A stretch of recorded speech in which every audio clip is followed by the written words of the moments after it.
umqeqeshi weBafana Bafana uHugo Broos ukugcizelela ukuthi akekho umdlalo onesiqiniseko sokuthi uzoqala nini eqenjini lakhe.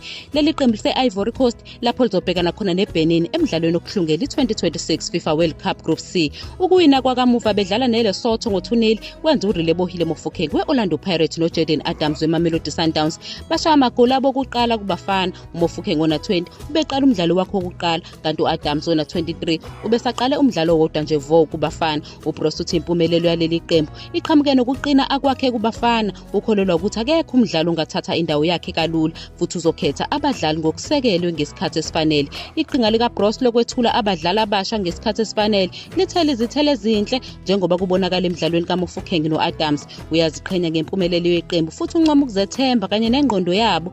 Le ndlela idale umuzwa wokuncintisana okunempilo eqenjini, iphusha abadlali ukuthi benze okusemandleni abo. Njengoba uBroos ephethe izintambo, iBafana Bafana ibukeka izoqhubekela phambili nokunyukela phezulu kweyokuhlungela indebe yomhlaba.